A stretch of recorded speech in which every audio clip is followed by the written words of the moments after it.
છો તમે એને ઇવેલ્યુએટ નથી કરી રહ્યા. So try to be curious and not to be judgemental. Curious બનો કે શું કહેશે, સ્પીકર શું કહેવા માંગે છે એને ધ્યાનથી સાંભળો. જે પણ કંઈ બોલે છે એને સાંભળો. Even if somewhere you feel that you are Bing judgemental, somewhere you feel that you have processed some thoughts about the speaker, તો પણ એ સ્પીકરને ખબર ના પડવા દેશો કે તમે એને જજ કરી રહ્યા છો. રાઈટ?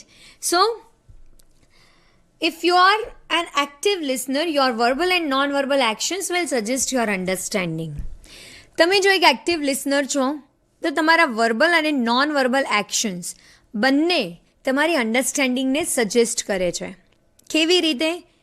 તો વર્બલી તો તમે બોલી જ શકો છો, yes we are understanding, okay, yes I have got the point, બધું જ. પણ નોન વર્બલી પણ, જેમ કે ક્લાસરૂમમાં when your faculty is explaining something, you don't use your words, you don't speak that yes ma'am we are understanding, yes ma'am, you cannot repeat the same thing because it can create the disturbance. તો ત્યાં તમે શું કરો છો? Non verbally you can show your listening skill that yes I am listening to you. Okay, by nodding your head, by giving expressions, by agreeing, by showing your disagreement, by showing some confusion about what is being spoken, બધા જ expressions આપીને non verbally પણ તમે સ્પીકરને જણાવી રહ્યા છો that yes you are listening. Then second point is it will show the speaker is properly heard. તો તમારા આ વર્બલ અને નોન વર્બલ એક્શન્સથી દેખાય છે કે સ્પીકરને તમે સાંભળી રહ્યા છો. You should overlook the qualities of the speaker. For example, ideas, attitudes, knowledge, information, values, whether it's right or wrong. મેં તમને હમણાં જ કીધું એ પ્રમાણે કે it is possible that somewhere being a listener, you start judging the speaker. You start evaluating. જે ના બનવું જોઈએ પણ બની શકે છે.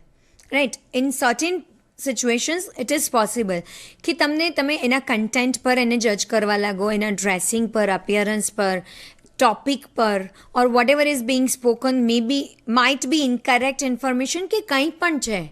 તો એ જે તમે જે જજ કરી રહ્યા છો એ જજમેન્ટ દેખાવું ના જોઈએ.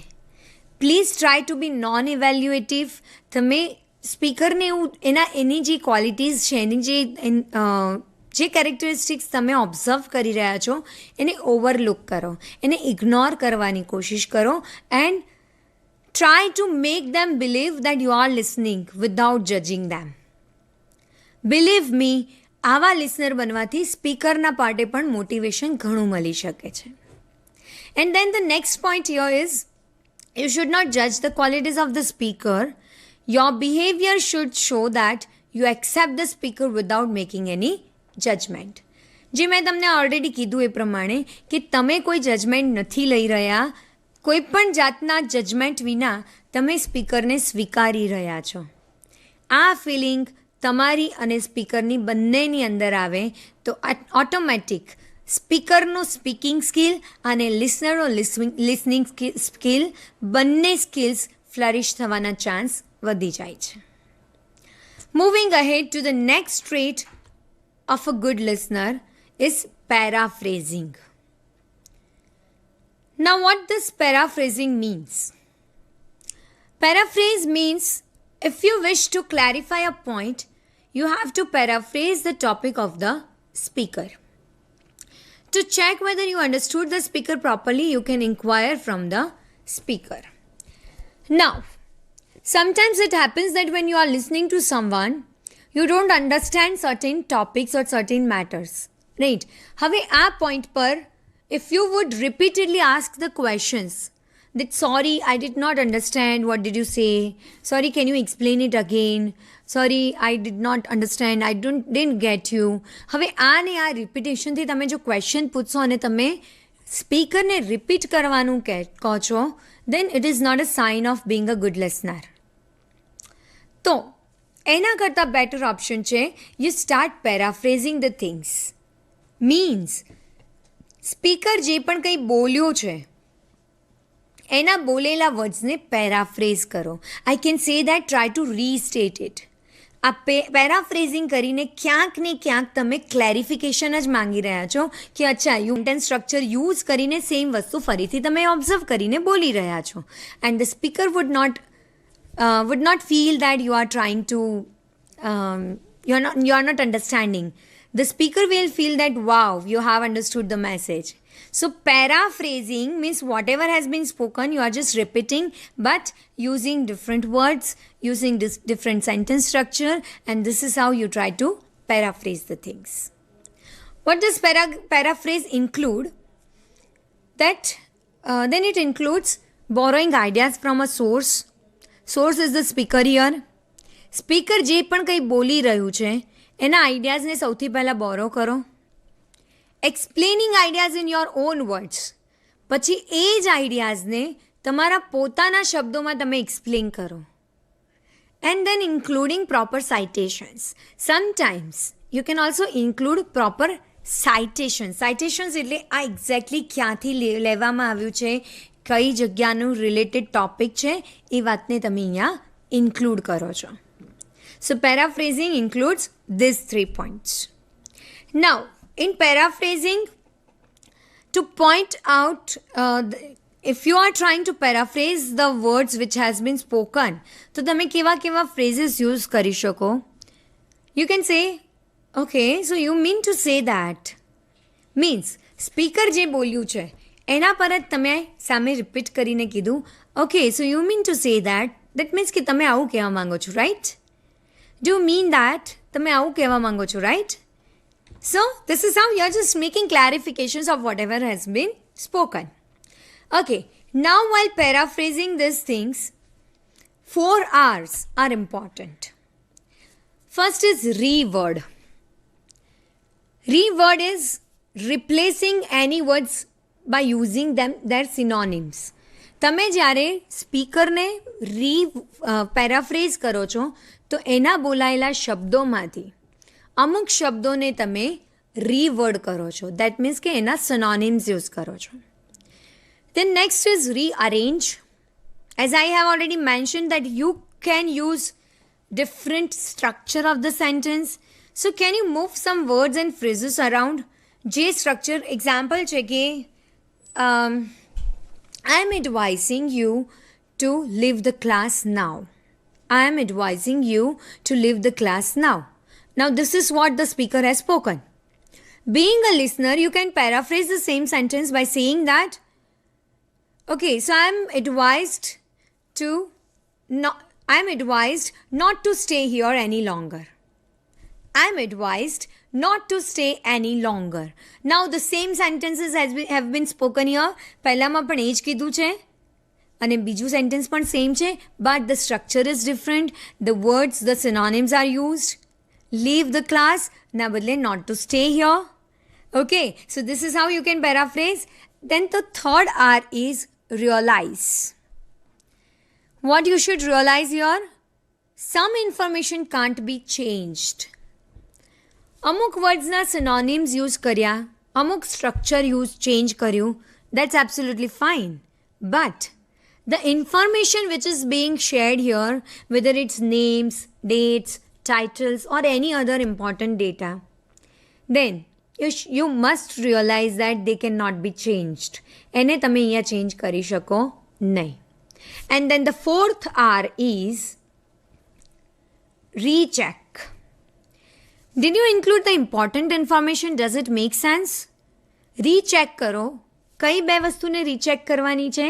તો તમે જ્યારે સ્પીકરને પેરાફ્રેઝ કરો છો તો તમે સ્પીકરે બોલેલા વર્ડ્સમાંથી ઇમ્પોર્ટન્ટ ઇન્ફોર્મેશન ઇન્ક્લુડ કરી છે ને? Whether you have not left with those important points or you have included them. And does it make sense? અને તમે જે બોલી રહ્યા છો એનો કોઈ મતલબ નીકળે છે? આ બે વસ્તુને રીચેક કરો. સો if you follow this 4 R's while paraphrasing, one is reword, means synonyms use કરી લો. Rearrange, try to use the same sentence with different structure. Then recheck, જે બોલી રહ્યા છો એને રીચેક કરો કે તમે બરાબર બોલ્યા છો, ઇમ્પોર્ટન્ટ ઇન્ફોર્મેશન અહીંયા ઇન્ક્લુડ થઈ છે કે નહીં. And realise. What to realize? Realize that કે તમે કોઈ ઇમ્પોર્ટન્ટ ઇન્ફોર્મેશનને ભૂલી નથી ગયા કે બદલી નથી, because some information can not be changed here. Okay, example તરીકે લઈએ પેરાફ્રેઝિંગ માટે. માની લો કે source text means the actual speaker has spoken these words. While many governments have taken steps to implement privatization programs, progress has been slower than was anticipated in the early 1980s. Now, this is the actual word spoken by the speaker. Suppose mani lo ki tame as a listener you have understood these words but you are not clear about it. તમે સાંભળ્યા છે, તમે સમજ્યા પણ છે, પણ ક્યાંક ને ક્યાંક તમને એવું લાગે છે કે one time clarification is required here. Then what can you do? You can try to paraphrase the same thing. How? In these words, according to Baylis 2003, although the implementation of privatization programs has been a priority of many governments. Now you can observe, while many governments have taken steps to implement privatization programs, આટલા સેન્ટેન્સના બદલે આપણે use કર્યું although the implementation of privatization programs has been a priority for many governments.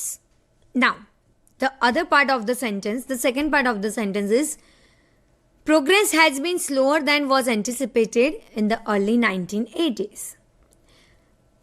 Progress in the area has not been as rapid as expected in the early 1980s. So, slower than na badle, not been as rapid as expected. So this is how I hope you can also paraphrase the speakers. Moving ahead to the third trait of a good listener. If you wish to be a good listener, you should start reflecting implications. A good listener always encourages the speaker by using reflecting implications or by giving suggestions if appropriate. To reflect your feelings, you can appreciate the speaker for his ideas, views, and his knowledge. Here, what you need to do, you're required to give your implications. તમે જે પણ કંઈ સાંભળો છો એ સાંભળીને તમે સ્પીકરને anchorage કરો. Oh wow, okay, so you are saying this. Very good. You are trying to appreciate. You are also trying to again rephrase. તમે એ વસ્તુને રિફ્રેઝ કરી રહ્યા છો અને તમે પોતાના સજેશન્સ બી અમુક એડ કરો છો, but limited suggestions. As I have already mention, you can not be dominating here because you are a listener. So being a listener, you can show your implications. તમે સ્પીકર જે બોલી રહ્યા છે એમાં add on કરો. તમે પોતે જે સમજ્યા છો, જે ફીલ કરો છો એને અપ્રિશિએટ કરો. Then next point, it will encourage the speaker to expand his ideas. તમે જ્યારે સ્પીકરને સામે આવા સરસ એક્સપ્રેશન્સ આપો છો, રિફ્લેક્શન આપો છો, right, then automatically the speaker would get more encouraged to expand his ideas. એ તમને જે વસ્તુ કદાચ 5 મિનિટ્સમાં એક્સપ્લેન કરતું હશે, same thing will be explained in more detail. If you are being a good listener, તમે તમારા implications-ને reflect કરી રહ્યા છો, and on the base of those expressions or those reactions, the speaker would get motivated and the speaker would try to expand his ideas. Ultimately, સ્પીકરને પણ મજા આવે છે અને on the part of listener, you will also get to know more things. તમને પણ થોડીક વધારે વસ્તુ જાણવા મળે છે. The listener can motivate the speaker by nodding his head or verbal methods or giving positive feedback. ક્લાસરૂમની જ એક્ઝામ્પલ આપણે જેમ લઈએ છીએ કે students would always nod their heads. So by nodding your heads, you are trying to encourage your faculties that yes ma'am, yes sir, we are listening to you. You just keep on speaking. તમે બોલો, અમે સાંભળીએ છીએ. Right? Or you can show your positive responses by saying, if your faculty asks you, have you understood? You can definitely say in the chorus that yes ma'am. Now this positive response can motivate the speaker. So it is a sign of being a good listener. For example, તમારે જો તમારે ઇમ્પ્લિકેશન્સ બતાવવા છે તો તમે કેવા કેવા ફ્રેઝીસ use કરી શકો, તો તમે કહી શકો, so you mean to say that, okay, so તમે ક્યાંક ને ક્યાંક રીડરને એના જ વર્ડ્સમાં ફરીથી એમ કહી રહ્યા છો કે અચ્છા તો તમે એમ કહેવા માંગો છો, wow that's great, I am sure if you did that you want to do this. You can complete your sentence. So by using such feedback, positive feedback, you are being a good listener. આગળ જોઈએ reflecting hidden feelings. As a listener, sometimes you have to be positive. You, as a listener, express your underlying feelings, intentions, values, which can influence the speaker by following sentences. Means listener તરીકે અહીંયા તમારે તમારી hidden ફિલિંગ્સને reflect કરવાની છે by saying such words, if I were in your place, જો હું તારી જગ્યાએ હોત તો યસ હું પણ આવું કરત અથવા તો હું આમ કરત. If I were in such a situation, જો હું આવી સિચ્યુએશનમાં હોત તો. If that had happen to me, જો મારી સાથે આવું બન્યું હોત તો.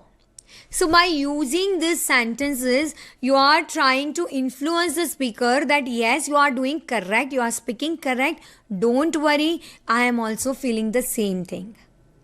So અહીંયા તમે શું કરી રહ્યા છો? તમે જે ફીલ કર્યું, તમારી અંદર રહેલી તમારી હિડન ફિલિંગ્સને તમે રિફ્લેક્ટ કરી. Sometimes it happens the situation is such where the speaker wants to say something, but the speaker is not sure about saying that. Right, speaker પોતે શ્યોર નથી હોતા કે એમને આવું કહેવું જોઈએ કે ના કહેવું જોઈએ, કે એ આ બોલશે સાચું છે કે નહીં. So in that case if you are showing your hidden feelings કે don't worry, you speak, I can feel you, if I were in your place I could also have done the same. તો this is how you are trying to motivate the speaker. તમે એમને motivation આપી રહ્યા છો પોતાની hidden ફિલિંગ્સને reflect કરીને. Right? So as a listener, you can also show your feelings. Next trait of being a good listener is inviting further contribution. If you have not heard or understood the message clearly, but still if you want to respond, you can ask the speaker to give more information about the topic. For that, we can use following phrases. Okay, now, sometimes it happens that you have not heard the message clearly or you haven't understood it clearly. કદાચ એવું બને કે આખા કન્વર્સેશનમાં ક્યાંક એક બે વાર તમે એમને પૂછી પણ લીધું, pardon me I could not your, please તમે રિપીટ કરશો, or sorry but can you repeat the message, I did not understand. કદાચ તમે આખા કન્વર્સેશનમાં એક બે વાર આવું વસ્તુ કરી શકો છો. But if you are repeatedly asking these questions, then again it will create negative impact. તો એના માટે તમે શું કરી શકો કે ક્યાંક એવું બન્યું કે તમે સમજ્યા નથી કે તમે સાંભળ્યું નથી, તો તમે સ્પીકરને એ વસ્તુ કહેશો નહીં કે તમે નથી સમજ્યા કે નથી સાંભળ્યું. You just try to encourage the speaker to give further information. આગળ એમને કંઈક કહેવાનું માટે એમને ઇન્સ્પાયર કરો, જેથી કરીને કદાચ આગળની ઇન્ફોર્મેશન તમે સાંભળશો એનાથી તમને ખ્યાલ આવી જશે કે vote exactly is being spoken. So how you can do this, કેવી રીતે કયા સેન્ટેન્સીસ તમે બોલી શકો? Can you throw more light on it? તમે આ જે કંઈક કીધું એના પર તમે થોડુંક વધારે એક્સપ્લેન કરી શકશો? Means you are not saying that I have not understood or I haven't heard. તમે અહીંયા એમ કહેવા માગો છો કે મેં સાંભળ્યું, મેં સમજ્યું, પણ મારે હજી વધારે ડિટેલમાં જાણવું છે. Okay, so you can smartly say this, can you throw more light on it? તમે થોડું વધારે કહેશો જેથી કરીને તમને આગળ ખ્યાલ આવે. After that what happened? પછી શું થયું? How did you react? તમે શું કર્યું? Will you explain it in detail? You will get the answer, yes, of course. So while you are using such questions, it is in order to invite further contribution. તમે એવું ઈચ્છો છો કે speaker હજી આગળ થોડું ઘણું તમને એ ટોપિક વિશે કહે, જેથી કરીને તમને એ ટોપિક વિશે જે કંઈ ખબર નથી પડી, whatever you have already missed, you can understand the things. Okay, and the last point here we can think about is, while it is useful to ask questions, be alert about asking too many. If you ask too many questions, it will create negative environment in communication. મેં તમને હમણાં જ કીધું એ પ્રમાણે you can not repeatedly ask for the clarifications, you can not repeatedly ask the speaker to repeat the message. વારંવાર તમે એમ નથી પૂછી શકતા કે can you repeat this please, I didn't understand, I couldn't hear. તો આ બધું if you are doing this things repeatedly તો એ ક્યાંક ને ક્યાંક તમારી નેગેટિવ પર્સનાલિટી દેખાય છે, right? So try to avoid the repetition of such questions, but somewhere you can definitely use this trait for being a good listener. You can definitely invite the further explanation from the speaker's side. Okay, now moving to the next and the last trait of a good listener is responding non-verbally. A listener can show the speaker that he is an active listener by showing positive gestures and postures. Your non-verbal signals express your interest and positive attitude.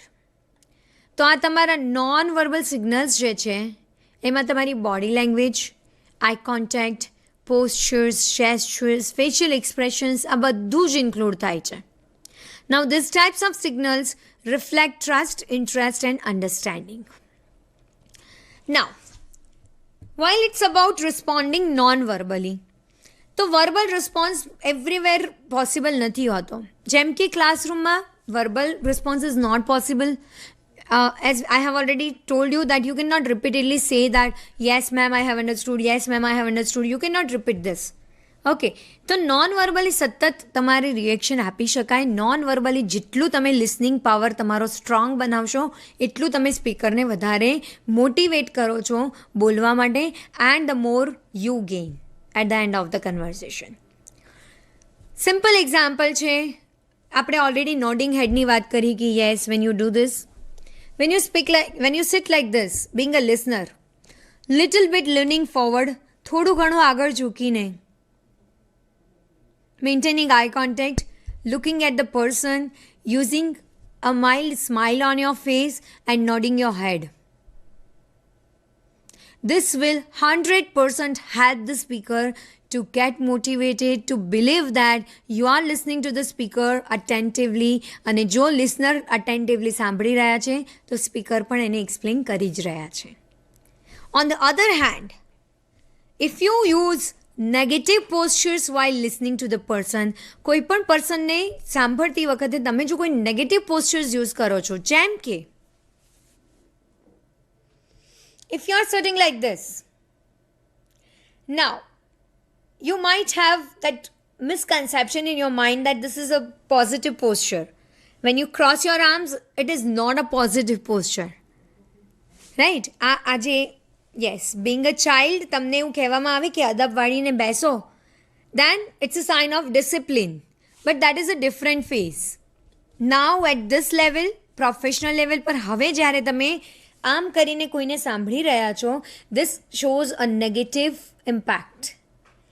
આ listener તરીકે એવો message communicate કરે છે કે તમે બોલો, I don't care, I don't want to listen, you just carry on, you just speak, I don't want to listen. સો આ જે નોન વર્બલ કમ્યુનિકેશન છે, આ જે નોન વર્બલી તમે રિસ્પોન્ડ કર્યો છે એ નેગેટિવ હોવો ના જોઈએ, એ પણ એટલું જ જરૂરી છે. So being a good listener, you should definitely start using non-verbal communication while responding, while listening. But એ જે નોન વર્બલ કમ્યુનિકેશન છે એ બહુ પોઝિટિવ વેમાં યુઝ થવા જોઈએ. એના માટે તમારા પોસ્ચર્સ, જેસ્ચર્સ, તમારા facial expressions, eye contact, smile, body language બધું જ પોઝિટિવ વેમાં જો તમે યુઝ કરતા હો, દેન 100% you are being a very effective listener. Okay, તો મેં તમને અહીંયા બે ડેમો આપ્યા કે how you can be a good listener using perfect body posture and Bing using a good body language. On the other hand, I also showed how you can be a bad listener using negative body postures. આ બંનેને બાજુમાં મૂકી દઈએ અને એમ વિચારીએ if you are not using non verbal communication, તમે જો નોન વર્બલ યુઝ જ નથી કરી રહ્યા and you are just listening to someone, you are sitting like this, just assume that someone is speaking in front of me, મારી સામે અત્યારે કોઈ બોલી રહ્યું છે અને I am being a listener. If I am sitting like this, ક્યાંક બીજે જોઈને or without giving any expressions, without using any body પોસ્ચર્સ, smile, કંઈ જ નહીં, કોઈ જ રિસ્પોન્સ નથી, નોન વર્બલ રિસ્પોન્સ પણ નથી, તો I am not being a good listener. Right? So this is how responding non-verbally is very important, but that should be chosen wisely. એને બહુ જ વાઇઝલી ચૂઝ કરવાનું છે. Okay, so I hope you have understood all the traits of being a good listener, કે કેવી રીતે તમે non ઇવેલ્યુએટિવ બનીને, એટલે કે બીજાને જજ કર્યા વિના પણ જો તમે એમને સાંભળો છો, તમે એમને એ વસ્તુ કહેતા નથી, દર્શાવતા નથી that yes we are also judging you. મને ખબર છે કે તમે કેવા સ્પીકર છો, તમે જે બોલી રહ્યા છો ઇઝ નોટ ઓકે. આ બધા જે જજમેન્ટ્સ છે એ જો સામેવાળાને નથી બતાવતા, you can keep those things in your mind, then you are being good listener. So સારા લિસનર બનવા માટે સૌથી પહેલું તો ઇવેલ્યુએશન બંધ કરી દો. And even if you evaluate, even if you start judging the person or the speaker, don't show your judgement. એને ઇગ્નોર કરો, એને તમે બતાવશો નહીં સ્પીકરને. Right? Okay, then start paraphrasing the spoken words. જે બોલાયેલા શબ્દો છે એને કેવી રીતે પેરાફ્રેઝ કરવા એ તમારે ખાસ શીખવાનું છે. જો સારા લિસનર બનવું છે તો પેરાફ્રેઝિંગ તમને આવડતું હોવું જોઈએ, because this paraphrasing help you a lot to have a better understanding of spoken words. Then reflecting implications. તમને જે પણ ઇમ્પ્લિકેશન્સ આવે છે, તમે જે પણ કંઈ ફીલ કરો છો, જે પણ કંઈ સમજો છો, રાઈટ, એને રિફ્લેક્ટ કરો અને એની સામે સજેશન્સ બી એડ ઓન કરો. Then reflecting hidden feelings. તમારી જે હિડન ફિલિંગ્સ છે, what you feel about what is being spoken, share those feelings. That will definitely help the speaker to get motivated. Then try to use non-verbal responses. Nonverbally બહુ જ સરસ રીતે response આપવાની કોશિશ કરો. That will also help you to be an effective listener. So I hope after having this discussion on traits of a good listener, કારણ કે આપણે ઓલરેડી બેઝિકથી લઈને આટલે સુધી પહોંચ્યા છે. બેઝિકમાં આપણે પ્રોસેસ ઓફ લિસનિંગ સ્કિલ્સ કર્યું છે. Then we also discussed many of the myth and facts about the listening skills. We also discussed the barriers of listening skills. We discussed many various types of listening skills, and then finally today we discussed the traits of being a good listener. So I hope after the discussion of all these topics, these lessons are going to be useful for you all to become an efficient listener. હજી આપણા listening skills પર થોડા practical sessions આવવાના છે next few ડેઝમાં. Next 5 સેશન્સમાં listening skills પર ઘણા પ્રેક્ટિકલ એવા સેશન ઇનોવેટિવ વેમાં તમારા સુધી પહોંચવાના છે. So without fail every day please join us for this interesting and informative sessions on listening skills. આ સિવાય તમને જે પ્રમાણે મેં વાત કરી એમ સ્કોપના જે રેપિડ સ્પીકિંગ ઇંગ્લિશ કોર્સ જે આવી રહ્યો છે એમાં પણ without fail, without delay register your self, so that ઘરે બેઠા બેઠા તમે 15 ડેઝની અંદર ઘણું એવું ઇંગ્લિશનું નોલેજ મેળવી શકો છો અને આગળ સ્કોપ તરફથી જે પણ કોઈ ઇંગ્લિશની એક્ઝામ ઓર્ગેનાઇઝ કરવામાં આવે છે, કારણ કે તમને ખબર છે એ પ્રમાણે સ્કોપ કેમ્બ્રિજ ઇંગ્લિશ જોડે જોડાયેલું છે, તો એની જે ઘણી એક્ઝામ્સ છે એ પણ તમે પાસ કરીને આગળ વધી શકો છો. અને એની સાથે સાથે સ્કોપના દ્વારા જે ઓર્ગેનાઇઝ થતી જુદી જુદી કોમ્પિટિશન્સ છે એમાં પણ પાર્ટિસિપેટ કરીને પોતાની જાતને તમે ઇંગ્લિશમાં આગળ વધારી શકો છો. So without fear register yourself for that spoken English course also. અને આ સેશન માટે તમારો જે પણ કોઈ ફીડબેક હોય, your feedback is always very valuable for us. તો તમારો ફીડબેક અહીંયા આપેલી ફીડબેક લિંક પર જરૂરથી આપશો. I hope you have enjoyed this sessions. Thank you so much. Thank you once again.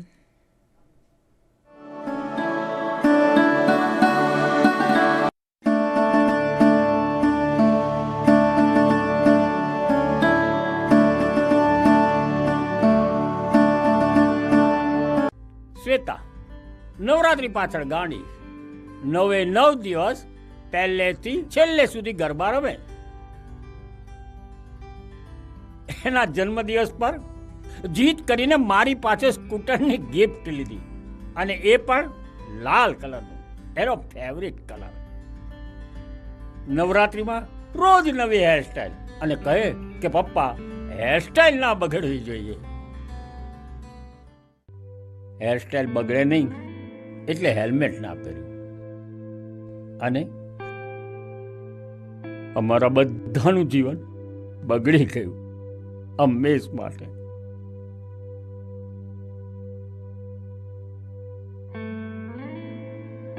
ચાલો સ્વજનોની યાદમાં જ નહીં, તેમના સાથમાં રહીએ. વાહન જવાબદારીપૂર્વક અને સલામતીથી ચલાવીએ. ટ્રાફિકના નિયમોનું પાલન કરીએ.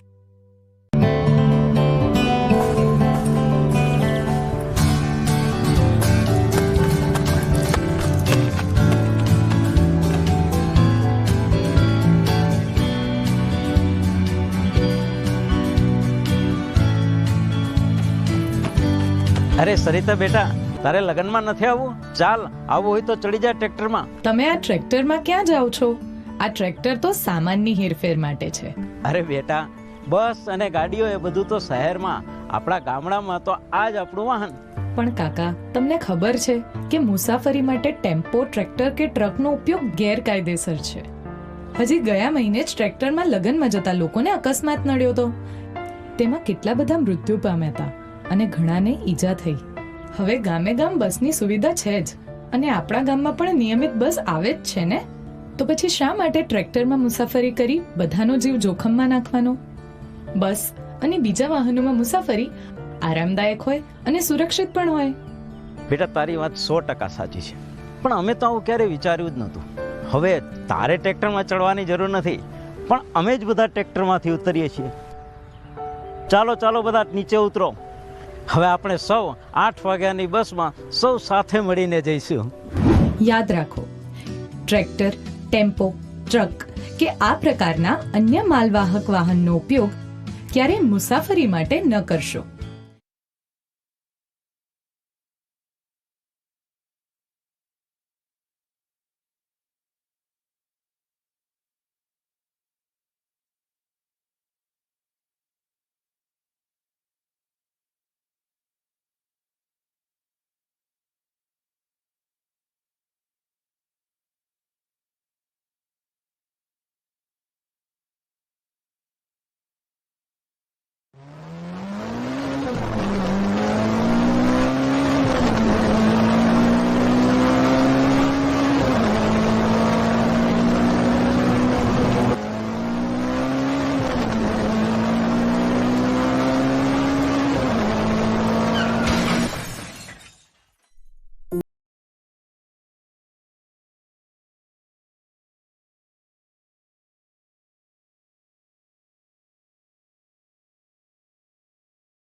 વંદે ગુજરાત.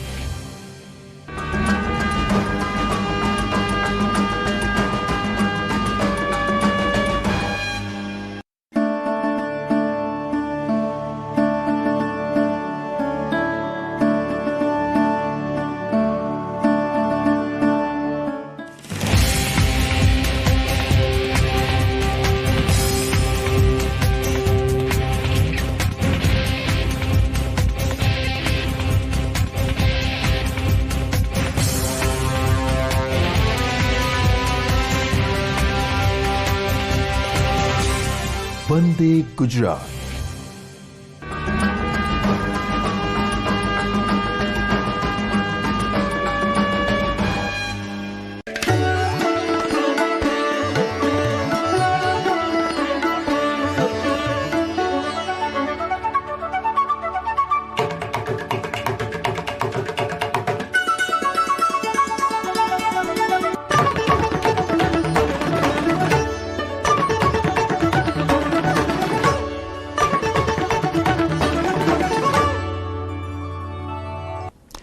નમસ્કાર દર્શક મિત્રો, સ્વર્ણિમ ગુજરાત સ્પોર્ટ્સ યુનિવર્સિટીના સ્પોર્ટ્સ વાર્તા કાર્યક્રમમાં આપ સૌનું હાર્દિક સ્વાગત છે.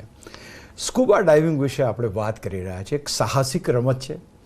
એમાં ઘણી બધી વસ્તુઓનો સમાવેશ થાય છે, જેમાં આપણે અત્યાર સુધી જોયું કઈ રીતે સ્કૂબા ડાઇવિંગ શીખી શકાય, ક્યાં શીખી શકાય, કયા સંજોગોમાં શીખી શકાય, કયા એપરેટસની જરૂર પડે, કઈ રીતે સાધનો આપણે પહેરી શકીએ, બધી જ આપણે વાત કરી. અને ખાસ કરીને એના સર્ટિફિકેશન માટેની પણ આપણે વાત કરી. મારી સાથે નીરવ પરીખ સાહેબ અત્રે ઉપસ્થિત છે. નીરવભાઈ, આપનું હાર્દિક સ્વાગત છે. નીરવભાઈ પાસેથી હવે આપણે જાણવું છે કે કમ્યુનિકેશન પાણીની અંદર કઈ રીતે કોમ્યુનિકેશન થઈ શકે, કારણ કે કમ્યુનિકેશનનો અત્યારે તો જમાનો છે, અને ત્યાં આગળ જો પાણીની અંદર કોમ્યુનિકેશન ના થઈ શકે તો શું થઈ શકે અને કયા કયા જોખમો થઈ શકે એ પણ આપણે વાતચીત. નીરવભાઈ, સૌથી પહેલાં તો એ પૂછવાનું મન થાય છે કે કમ્યુનિકેશનનો જમાનો છે, અંડર વોટર કમ્યુનિકેશન કઈ રીતે કરી શકાય, અથવા તો કઈ રીતે એના કોઈ, હું માનતો નથી કે અંદર મોબાઈલ્સ કે એવું હશે, તો how you communicate to your partners? બહુ જ સરસ સવાલ આપણે કર્યો છે.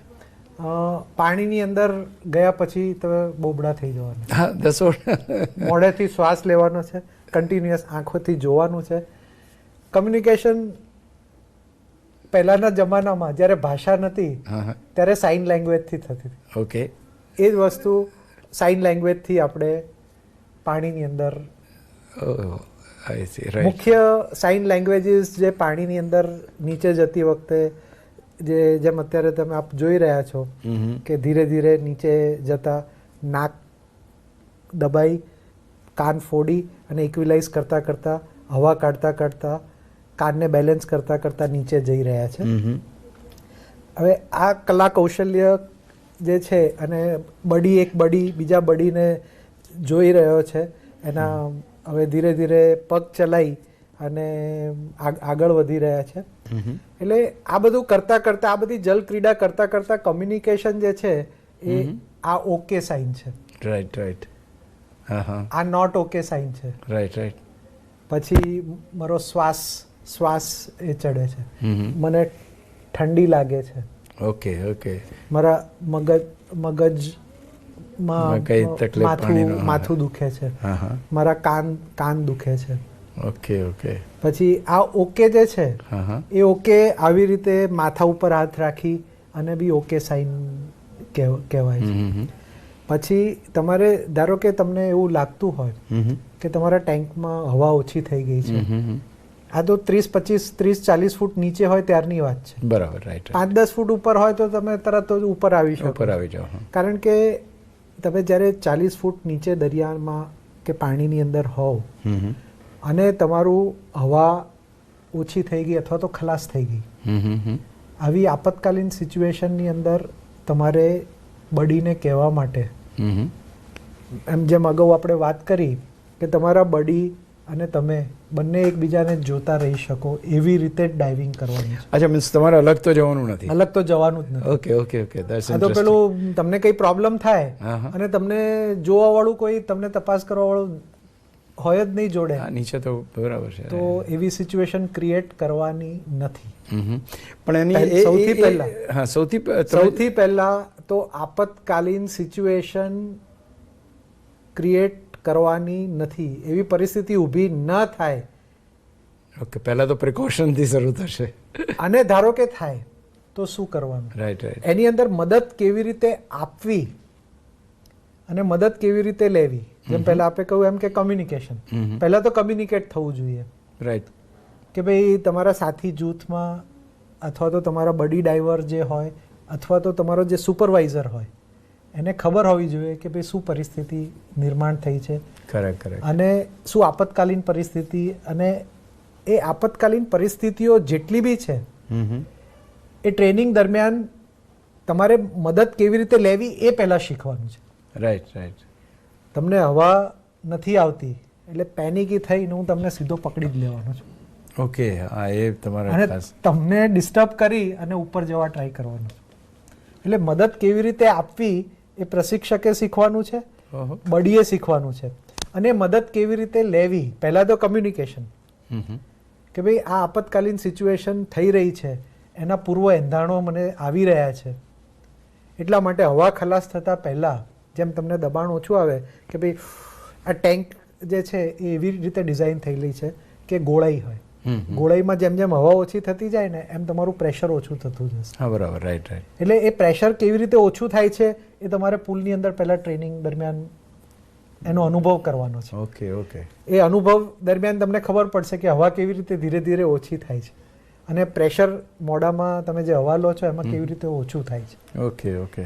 હવે એ આપતકાલીન સિચ્યુએશન સર્જાવાની છે, એના તમને પૂર્વ એંધાણ થયા છે, એટલે તમારે યુ હેવ ટુ કમ્યુનિકેટ. તમારે એનું કમ્યુનિકેશન તમારા સાથી જૂથ સાથે કરવાનું છે, સાઇન લેંગ્વેજ.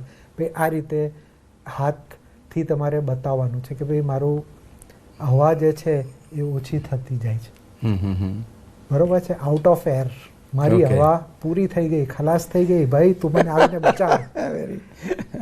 ત્યારે તેવા સમયમાં અત્યારે અહીંયા આગળ સ્લાઇડમાં જેમ આપણે જોઈ રહ્યા છીએ એ આપતકાલીન સિચ્યુએશનની એ છે.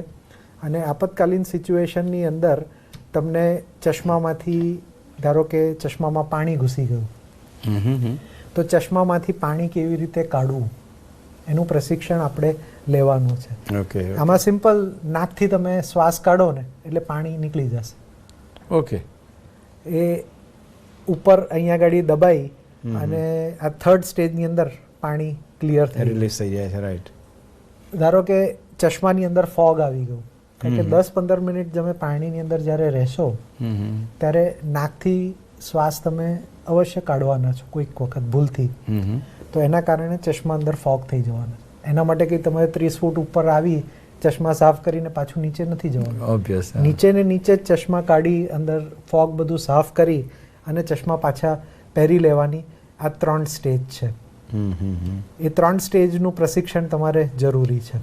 બરાબર. પછી પાણીની અંદર ક્રેમ્પ આવી જાય, નસ ઉપર નસ ચડી જાય, હા, એ ઘણી વાર બને. પગ જ્યારે તમે ચડાવો ત્યારે એને કેવી રીતે બડીને કેવી રીતે હેલ્પ કરવી અને જાતે એને કેવી રીતે એ કરવી એનું પ્રશિક્ષણ આપણે લેવું જરૂરી છે.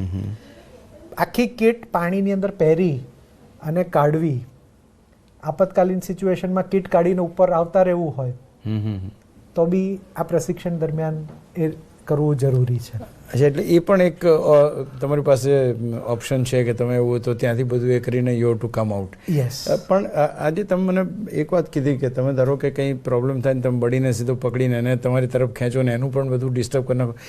યુ મીન કે થોડું એનું ડિસ્ટન્સ કે એવું રાખવું પડે કઈ રીતના ને? હા, સ્લાઇડમાં જેમ અત્યારે બતાવ્યું છે હાજી, હાજી. એ સ્લાઇડ પ્રમાણે જો આપણે જોઈએ કે ભાઈ બડીએ તમને કમ્યુનિકેટ કર્યું કે ભાઈ મારી હવા પૂરી થઈ ગઈ છે અથવા તો I am out of air. એ આઉટ ઓફ એરના કમ્યુનિકેશન પછી બડીની જવાબદારી છે કે એનું ઓલ્ટરનેટ સોર્સ જે છે એ તમને આપે. Okay okay. આ દરમિયાન તમારે પેનિકી થયા વગર તમારે તમારી શ્વાસન ક્રિયાઓ બંધ કર્યા વગર એની ફેરબદલી કરવાની છે. Okay okay. અને એ ફેરબદલી કર્યા પછી એકબીજાને હાથ પકડી અને ઉપર જવાનું છે. એટલે એ ઉપર જતી વખતે જેમ સ્લાઇડની અંદર આપણે બતાવ્યું છે એમ ઓકે સાઇન કે ભાઈ ઓકે છે ને બધું, હવે જવું છે ને ઉપર. અચ્છા, then you have to અને come out. પછી ધીરે ધીરે ધીરે ધીરે ધીરે તમારે ઉપર આવવાનું છે. Right right right. એટલે કહેવાનો મતલબ શું છે કે આપતકાલીન સિચ્યુએશનની અંદર તમારે એકબીજાને કેવી રીતે સાથ સહકાર મેળવવો, લેવો અને એનું સમન્વય કેવી રીતે કરવું, વેરી ટ્રુ, એ બી ટ્રેનિંગ દરમિયાન તમારે શીખવાનું છે. પણ આવી તમે કહ્યું કે મોટાભાગની સ્થિતિમાં તો એવું હશે કે આપતકાલીન સ્થિતિ આવે જ નહીં. ચાન્સીસ કેટલા રહે? એટલા માટે આ કહેવાનું મન થાય કે દરેક દર્શકપુત્રોને કદાચ એમ હશે કે આવી આપાતકાલીન સ્થિતિ દર વખતે આવી જાય તો, પણ જો તમારી પાસે પૂરતું પ્રશિક્ષણ હોય, તમે બધું જાણતા હો તો આપાતકાલીન સ્થિતિ આવતી નથી. પણ જો આવે તો પેનિક થયા વગર તમે તમારા સાથીદારની મદદ લઈ શકો છો. આ રેશિયો કેટલો આમાં એ થવાનો? આપતકાલીન નીચ પર શાસન ફિર અનુશાસન. Okay, right right. આપણે અનુશાસન કરવાની વાત કરીએ છીએ તો self discipline. Self discipline is the best discipline. Very true. તમને એક વખત લાયસન્સ આરટીઓ આપે અને પછી જો ગાડી અથડાઈ જાય બરાબર, તો જવાબદારી કોની? આરટીઓ લાયસન્સ જેણે આપ્યું છે એની કે તમારી? સેમ પરિસ્થિતિ સ્કૂબા ડાઇવિંગમાં છે. Right right. સ્કૂબા ડાઇવિંગ શીખતી વખતે, શીખવાડતી વખતે બધી જવાબદારી પ્રશિક્ષકની છે. Very true. પ્રશિક્ષણ લીધા પછી જ્યારે તમે સાહસની રીતે ઓપન વોટરની અંદર જાઓ છો ત્યારે તમે તમારી જવાબદારી ઉપર જાઓ છો. એટલે તે વખતે તમારો કોઈ સાધન you have to take care of. કોઈ પણ આપતકાલીન સિચ્યુએશનની અંદર કંઈ પણ થાય તો એના જવાબદાર તમે છો. ખાસ મને એ કહેવાનું મન થાય, તમે આના જે પ્લસ અને માઇનસ પોઈન્ટ્સ આપણે કર્યા, પણ તારે એક એડવેન્ચર સ્પોર્ટ્સ તરીકે અથવા તો એક સાહસ કરવું છે ને એના પ્રમાણે I think this can be બહુ જ વધારે રોમાંચક સફર રહી શકે, કારણ કે અંડર વોટર જે છે એ આપણે મોટાભાગની વસ્તુ તો જાણતા જ નથી હોતા, અને પરિસ્થિતિઓ તમે કીધી એ પરિસ્થિતિઓ સિવાયની જે વાત કરી કે અંદર ક્રિએચર્સ કયા છે અથવા તો બીજી અન્ય જે સ્પોર્ટ્સ આપણે જોઈએ છે અથવા સાહસિક રમતો જોઈએ એમાં આ કંઈક વધારે ડાયમેન્શન્સવાળી રમત કહી શકાય.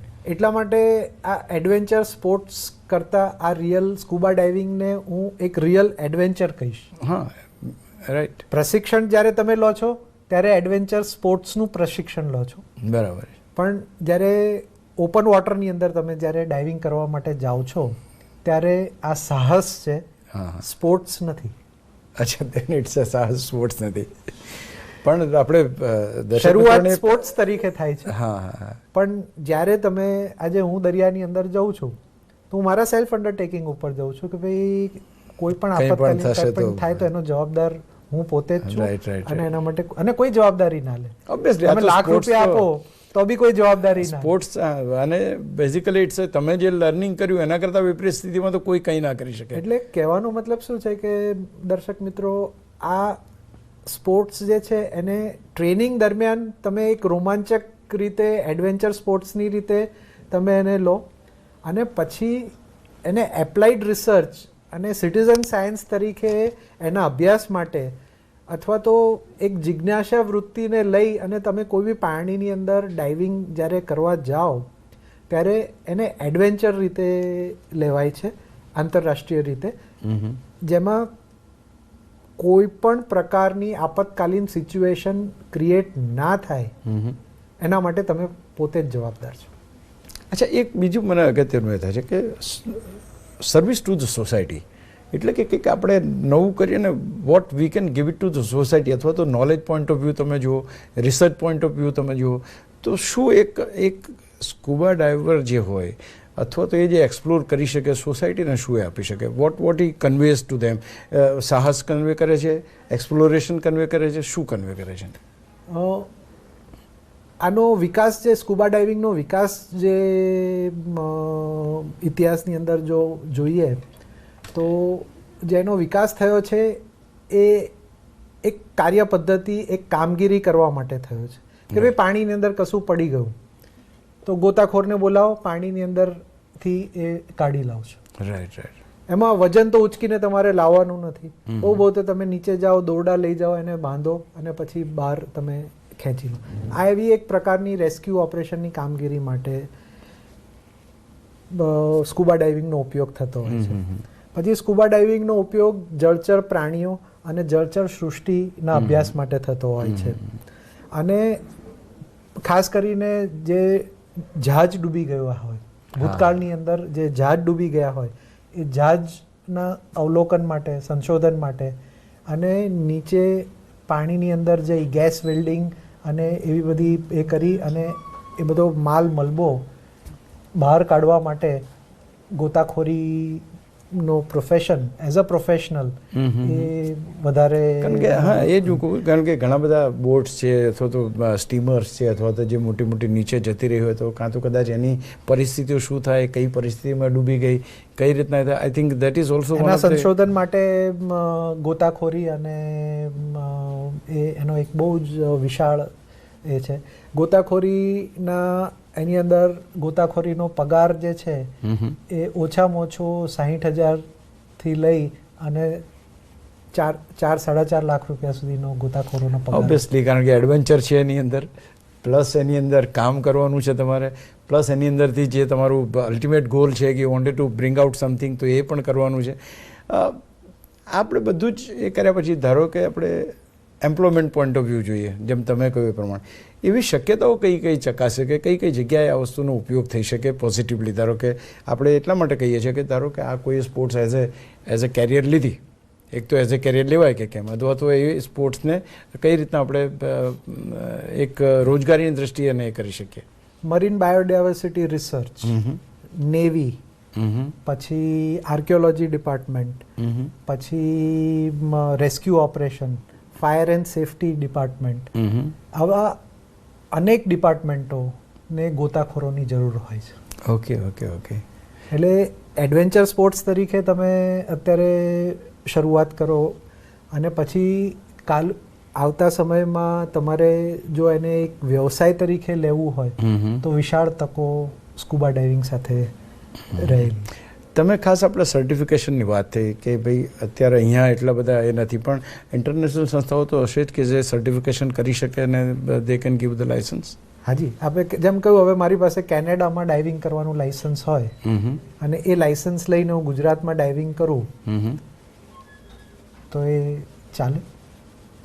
એટલે ના ચાલે. એના માટે ગુજરાત બેઝડ એક ઓથોરિટી હોવી જોઈએ. Very true. કે જે ગુજરાતની ભાષામાં એના કાયદાઓનું એક regulatory body. Okay, who certifies that? Who certifies or recertifies. Right. એને ચલો તમારી પાસે કોઈ ડિગ્રી તો ઇન્ટરનેશનલ ડિગ્રી છે, પણ જ્યાં સુધી એ તમે ગુજરાતની પરિસ્થિતિ સાથે નહીં સાંકળો અને એને નહીં સમજો ત્યાં સુધી તમે જોખમકારક જ છો. અચ્છા, ઇન્ડિયા લેવલે ખરી કોઈ? ઇન્ડિયા લેવલે બી ઘણી સંસ્થાઓ છે, પણ પર્ટિક્યુલરલી ગુજરાતની અંદર ગુજરાત વિધિન, જેમ આપણું પોતાનું એક આરટીઓ છે એવી રીતે ડાઇવિંગ ઓથોરિટીની એક સ્થાપના કરવી જોઈએ અને જેમાં સ્વર્ણિમ ગુજરાત સ્પોર્ટ્સ યુનિવર્સિટી છે એ આખી પ્રક્રિયાનું સંચાલન બહુ સરસ રીતે કરી શકે એવું મને લાગે છે. અને આઈ વુડ સજેસ્ટ કે સ્કુબા ડાઇવિંગની ઓથોરિટીની સ્થાપના સ્વર્ણિમ ગુજરાત સ્પોર્ટ્સ યુનિવર્સિટીની અંદર થવી જોઈએ અને જેનું સમન્વય ચીફ ફાયર ઓફિસર છે, ડિઝાસ્ટર મેનેજમેન્ટ છે, ટુરિઝમ છે, ફોરેસ્ટ ડિપાર્ટમેન્ટ છે, આ બધીએ એપ્લાઇડ રિસર્ચ અને એની એપ્લિકેશનો જે છે એ બધા જ ડિપાર્ટમેન્ટોનું સમન્વય એક જગ્યાએ થવું છે. એક મને બીજો સવાલ મારા મનમાં આવે છે કે બડી સિસ્ટમની તમે વાત કરી કે એક તો પહેલાં તમારી સાથે એક વ્યક્તિ હોવો જોઈએ. હવે ધારો કે હું એમ કહું કે આ કેટલા મેક્સિમમ માણસોનું ગ્રુપ આ પ્રવૃત્તિમાં ભાગ લઈ શકે? 2, 8, 10 કે એક ગ્રુપ તરીકે અંદર જે છે કે મિનિમમ 2 જોઈએ તો મેક્સિમમ કેટલા સુધી આ એક ગ્રુપમાં કામ કરી શકે? સ્કુબા ડાઇવિંગની યુઝ્યુઅલી સેફેસ્ટ પ્રેક્ટિસમાં બડી કમ્પલસરી છે, એટલે 2 જણા કમ્પલસરી. એ તો બરાબર કમ્પલસરી થઈ ગયા. પછી જો હું મારા એક્સપિરિયન્સ પ્રમાણે કરું ને જરૂર તો 2-2ના ગ્રુપમાં તમે એટલે 2ના 4 હોય, 4ના 6 હોય, 8 હોય, પણ દરેક ગ્રુપ સાથે એક એક્સપર્ટ જોઈએ તમે. એટલે ઓન ટોપ ઓફ ઇટ હા 4 જણા ઉપર એક supervisor. Very true. Okay okay. એવી રીતે પછી કોઈ વખત 6નું ગ્રુપ ઉપર એક સુપરવાઇઝર થઈ જાય, પણ ઇન્ડિવિજ્યુઅલ જે આ 2નું ગ્રુપ છે એ લોકોનો ઇતિહાસ સ્કુબા ડાઇવિંગનો, કેટલે ડાઇવ છે, કોઈએ 5 ડાઇવ કરી છે, કોઈએ 50 ડાઇવ કરી છે, એક્સપિરિયન્સ કેટલો છે, આપતકાલીન સિચ્યુએશનનો એક્સપિરિયન્સ કેટલો છે, એ બધા ઉપર ડિપેન્ડ કરી અને ગ્રુપનું ફોર્મેશન થતું હોય છે. અને એઝ અ ઇન્સ્ટ્રક્ટર અને એઝ અ ડાઇવ, અચ્છા, એન્ટ્રી પ્લાન શું છે, એક્ઝિટ પ્લાન શું છે, એ બધું જ અગાઉથી ડાઇવિંગ પ્લાન જે છે એ આખો બનાવતા હોઈએ છે. Okay okay. કે અહીંયાથી આપણે એન્ટર થઈશું, પાણીનો પ્રવાહ આ તરફ છે, એટલે પાણીનો પ્રવાહ તમને એ બાજુ શોર એન્ટ્રી હોય તો બોટમાંથી એન્ટ્રી કરવાની હોય તો બોટની નીચે તમે ગાઈડલાઈન છે, એન્કર રોપ છે, એ બધાને લઈને એની આજુબાજુ ઇર્દ ગિર્દ 50 મીટરની અંદર આપણે આ કાર્યવાહી કે આ એડવેન્ચર સ્પોર્ટ્સ આપણે કરતા હોઈએ છીએ. એટલે કહેવાનો મતલબ શું છે કે મૂળ આપનો જે સવાલ હતો કે ગ્રુપનું આમાં કોઈ લિમિટેશન નથી. તમારી પાસે માન્ય પ્રમાણિત કેટલા સાધનો છે અને કેટલા ડાઈવરોને તમે એકોમોડેટ કરી શકો છો. ડાઇવિંગ ટાઈમ શું છે, કેટલા ટાઈમ સુધી પાણીની અંદર રહેવાનું છે, એટલી પ્રોપર હવાનું દબાણ તમારી ટેન્કોની અંદર છે કે નહીં, આ બધું જ એક પ્રશિક્ષણની અંદર. આજે હું તમારી સાથે બડી તરીકે ડાઈવ કરતો હોઉં તો મારે તમારા સાધનો બી તપાસ કરવાની એક ફરજિયાત પ્રક્રિયા છે. ઓકે. કે જેથી આપતકાલીન સિચ્યુએશનમાં મારે તમને મદદ કરવાની હોય તો તમારા સાધનની મને ઓળખ હોવી જોઈએ અને એની પરખ હોવી જોઈએ. ખરેખર આ બધી પ્રક્રિયા બહાર કરી અને પછી પાણીની અંદર જતા રહેવાનું. એટલે એક constant learning, evaluation, to observe, તમારા બડીનું ધ્યાન રાખવું અને બડી તમારું ધ્યાન રાખે અને તમારા બંનેનું ધ્યાન સુપરવાઇઝર રાખે. ઓકે.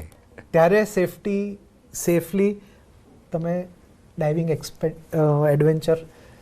એક મને છેલ્લો સવાલ આપને પૂછવાનું મન થાય છે કે ભારતની અંદર હજુ સ્કુબા ડાઇવિંગ એટલું બધું પ્રખ્યાત નથી, પ્રચલિત નથી. આપણે એમ લઈએ, ઓફકોર્સ ઇટ ઇઝ હેપનિંગ. બધા બાકીના દેશોની અંદર સ્કુબા ડાઇવિંગનો સ્કોપ અથવા તો ત્યાં આગળ જે તમે સિવિલ સાયન્સ કીધી છે એ કેટલી અવેરનેસ અથવા તો કઈ રીતે આ પર્ટિક્યુલર સ્પોર્ટ્સને અથવા તો એડવેન્ચર સ્પોર્ટ્સને અથવા તો એક પ્રક્રિયાને એ લોકો એડપ્ટ કરી છે, તો એક્સેપ્ટ કરી છે? આમાં જેમ સ્પોર્ટ્સની રીતે આપણે જોઈએ કે ભાઈ ક્રિકેટ છે, વોલીબોલ છે, સ્વિમિંગ છે, એવી રીતે સ્કુબા ડાઇવિંગ જે છે એ હાઈ ડિમાન્ડિંગ છે. ઓકે. એટલે સાધનો જે છે અને પ્લસ પ્રશિક્ષણ, અને એટલે મારા હિસાબે સ્કૂલ, કોલેજ, શાળાના વિદ્યાર્થીઓ અને એમાં 5 થી 10% જો સમાવેશ સ્કુબા ડાઇવિંગની અંદર થાય ને તો એ બહુ જ સક્સેસફુલ રેશિયો કહેવાય. નહીં, એ તો બરાબર. હું એમ કહું છું ફોરેન કન્ટ્રીઝની અંદર ફોરેન કન્ટ્રીઝની અંદર પણ અથવા તો અત્યારે કઈ જે છે રીતના એ 5% થી 7%.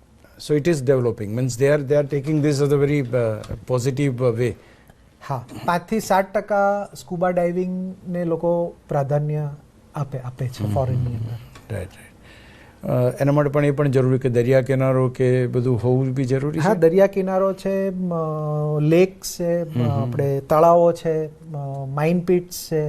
એટલે જો અમેરિકાની અંદર તમે જુઓ તો દરિયા કિનારે જ જવું જરૂરી નથી. ઓકે. આજે પેન્સિલ્વેનિયા જે છે કે ઓહાયો છે કે ટેક્સાસ છે કે બધી જગ્યાએ જ્યાં નોર્થ કેરોલાઇના છે, સાઉથ કેરોલાઇના છે, એ બધી જ જગ્યાએ માઇન્સ, પિટ્સ જે છે અને તળાવોની અંદર પણ સ્કુબા ડાઇવિંગ એટલું જ વિશાળ પ્રમાણમાં થાય છે. નીરવભાઈ, દર્શક મિત્રોને ટૂંકમાં આ રમત કેવી છે અને કઈ રીતના એ થઈ શકે ફરી એકવાર તમારી રીતે કહો, કારણ કે આની સાથે બે વસ્તુઓ થઈ, એક જિજ્ઞાસા બી હશે અને બીજો ડર બી હશે, તો એ દૂર કરો. મિત્રો, આ એક બહુ જ રોમાંચક રમત છે. રોમાંચક રમતની સાથે સાથે એ તમારા શારીરિક ક્ષમતાઓ જે છે એના વિકાસ માટે બી ખૂબ જ જરૂરી છે. જેમ યોગા આપણે કરીએ છીએ અને યોગાનું એક ફર્ધર એક્સટેન્શન તમે જો જુઓ તો સ્કુબા ડાઇવિંગ એ ફોર્સ્ડ યોગા છે. તમારી શ્વસન ક્રિયા જે છે એને સંપૂર્ણ રીતે કંટ્રોલમાં લાવશે અને એના ફાયદા ગેરફાયદા એટલા બધા છે. ગેરફાયદા, જો તમે એકદમ નીચે જાઓ અને એકદમ ઉપર આવો અને તમારા કાનના પ્રેશરને કંટ્રોલ ના કરી શકો તો એ ગેરફાયદો છે. પણ એ પ્રશિક્ષણથી અને એક સારા પ્રશિક્ષક સાથે અને એક ઓબિડિયન્ટ પ્રશિક્ષક સાથે જો તમે કામગીરી કરશો તો તમે એ સ્કિલ્સ અને એની જે આવડતો જે છે એ તમે એને વિકસાવી શકશો. તમારી સ્વયં શક્તિઓનો તમે એમાં વિકાસ કરી શકશો. અને સ્કુબા ડાઇવિંગ એક માત્ર રમતગમતની રીતે ના રહે અને એક સિટીઝન સાયન્સ તરીકે તમે એને લઈ અને ફ્યુચરની અંદર તમે તમારી આજીવિકા માટે પણ સ્કુબા ડાઇવિંગ ને તમે અપનાવી શકશો. થેન્ક યુ વેરી મચ નીરવભાઈ પરીખ, આપ અહીંયા આવ્યા અને ખૂબ સરસ માહિતી આપી. કારણ કે અમારા ઘણા બધા દર્શક મિત્રો છે કે જેને આજના કાર્યક્રમ પરથી આ વસ્તુની ખબર પડી છે. સ્વર્ણિમ ગુજરાત સ્પોર્ટ્સ યુનિવર્સિટીની આ સ્પોર્ટ્સ વાર્તામાં આપણે સ્કૂબા ડાઇવિંગ વિશે વાત કરી, ખાસ કરીને એના પેરામીટર્સ વિશે વાત કરી, સાહસ વિશે વાત કરી, કઈ રીતે આપણે પોતાના જીવનમાં આ વસ્તુને સમન્વય કરી શકીએ અથવા તો એને અપનાવી શકીએ છીએ. અને આપણે એ પણ એક્સપ્લોર કર્યું કે આમાં રોજગારીની તકો કેટલી છે, કયા કયા જગ્યાએ એનો ઉપયોગ થઈ શકે, આ તમામ માહિતીઓ આપણે મેળવી. આશા રાખીએ છીએ કે આ કાર્યક્રમ સ્વર્ણિમ ગુજરાત સ્પોર્ટ્સ યુનિવર્સિટીની આ સ્પોર્ટ્સ વાર્તા આપ સૌને ખૂબ ગમી હશે. ફરી મળીએ ત્યાં સુધી અશોક મિસ્ત્રીને રજા આપશો. નમસ્કાર.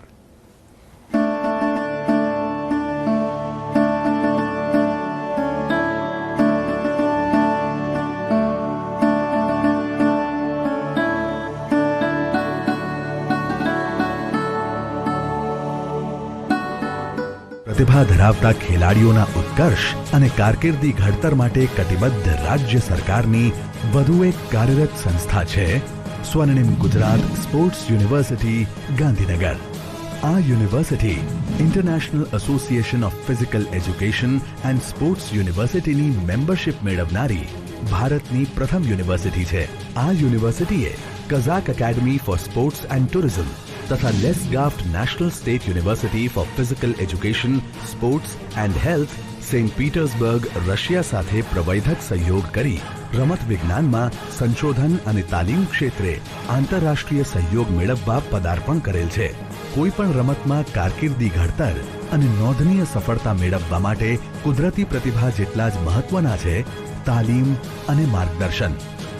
ગુજરાતના બાલ અને યુવાધનના સદનસીબે વર્ષ 2011માં સ્થપાયેલ સ્વર્ણિમ ગુજરાત સ્પોર્ટ્સ યુનિવર્સિટીનો સુનિશ્ચિત ઉદ્દેશ શારીરિક શિક્ષણ અને રમતગમત ક્ષેત્રે વિશ્વ સ્તરના કેળવણીકારો, પ્રશિક્ષકો અને તકનીકી અધિકારીઓ તૈયાર કરવાનો છે.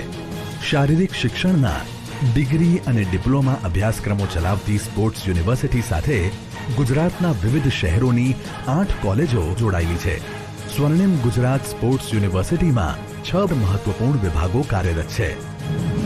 Department of physical education, department of sports science, department of sports management and tourism, department of adventure sports and youth affairs, તેમજ department of advance training and coaching, department of sports journalism and mass media technology. Swarnim Gujarat sports યુનિવર્સિટીએ રમતગમત ક્ષેત્રના વિકાસ માટે પોતાની કટિબદ્ધતા પુરવાર કરવાના ઉમદા ધ્યેય સાથે human performance mobile fitness assessment લેબની અત્યાધુનિક સુવિધા ઊભી કરી છે. આ મોબાઈલ લેબ ખેલાડીઓ જ્યાં તાલીમ લેતા હોય તે સ્થળે જઈને તેમની મનોશારીરિક તથા ગત્યાવિક ક્ષમતાઓની ચકાસણીનું મહત્વપૂર્ણ કાર્ય કરે છે.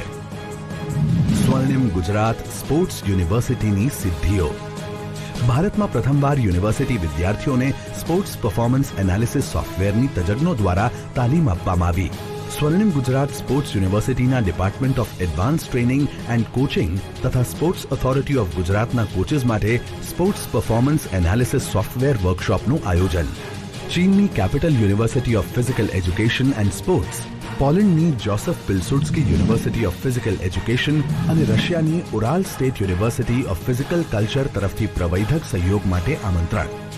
વડોદરા જિલ્લાના ડેસર મુકામે 130 એકરમાં વન સ્ટોપ ડેસ્ટિનેશન એવી આ યુનિવર્સિટીના મુખ્ય મથકની સ્થાપનાને મંજૂરી.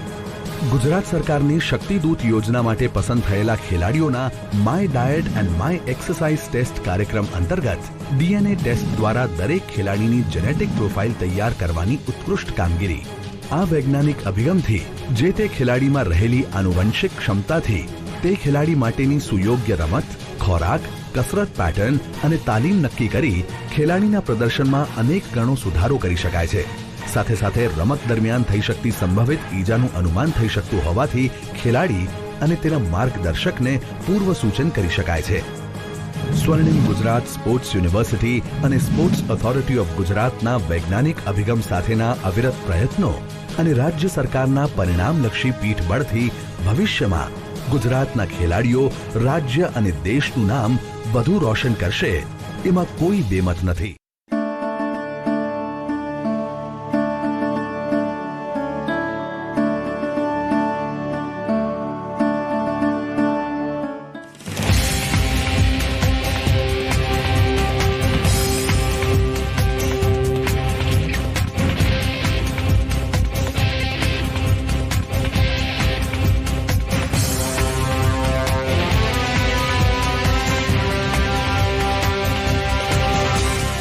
वंदे Gujarat.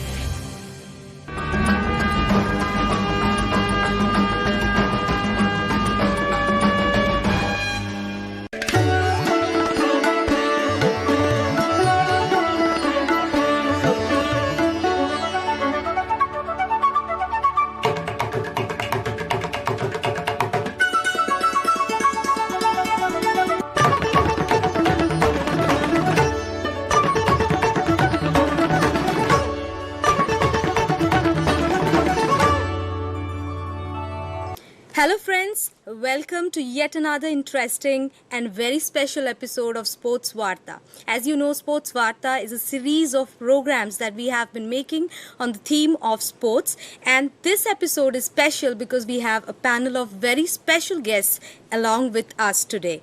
So we have Richard Bellan, Chairman and CEO EUSAI, welcome. Thank you. And we have Sunny, the very energetic person who is looking after a lot of technical affairs of the company. We'll be having a discussion with him as well.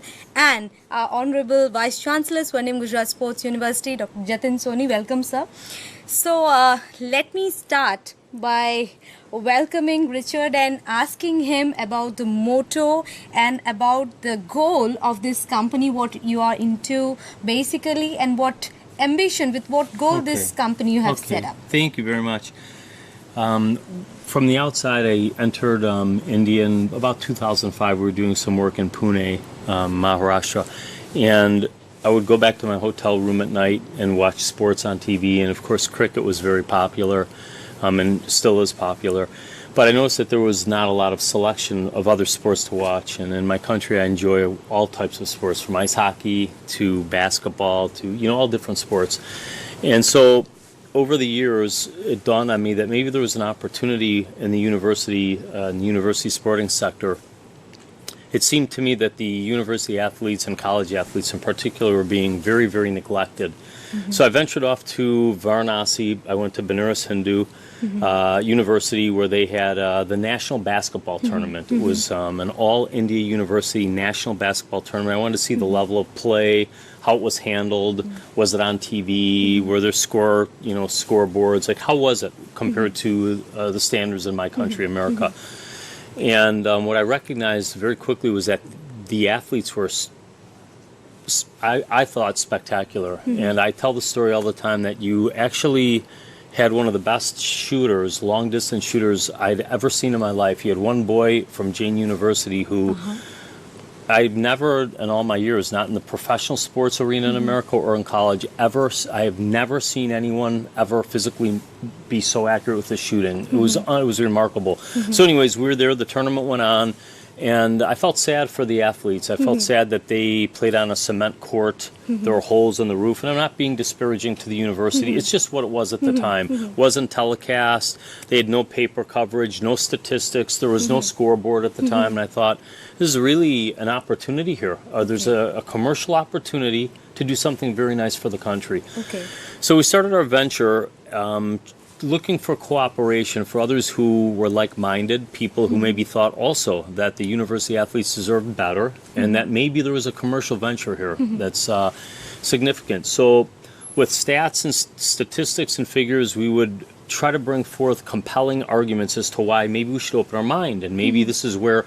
And some of the statistics that really stand out are that in the country I'm from, the university sporting sector is the sector. There's an organizing body called the NCAA. And each year that organizing body produces 20,000 crore rupees in scholarships. They get the money not from the government, but through the organization of the universities. They then commercialize the sports, and I'll discuss that in a minute. And through the commercialization, they get sponsors. Could be, for example, Bank of Baroda or Tata Motors or whoever may come in to sponsor. And that money then flows down into the student athletes. And it becomes a self-perpetuating behemoth, if you will, of producing extreme talent and creating jobs. As an example, if you were to look at the Olympic athletes, there's a big push in India for the Olympic athletes to do better, to perform better, and it's a sense of national pride. So in our country, with 1/4 as many citizens, we've produced 2,500 medals, 2,500, whereas India's produced 28. Yeah. That's an insurmountable difference. There's something very different about the societies, right? So if you look at where those medals come from, they come from the college and university athletes. That's where they come from in America. And yet the facilities here, the platform is not in a position to produce these type of athletes. So you ask the question, why isn't it able to produce these type of athletes? What's different? And the glaring difference comes down to one main element broken into a few divisions, which is the commercialization of sports, meaning if something happens but nobody's there to see it happen, by definition nobody knows. It doesn't have any so the first thing they do in my country is we film. All the sports are filmed.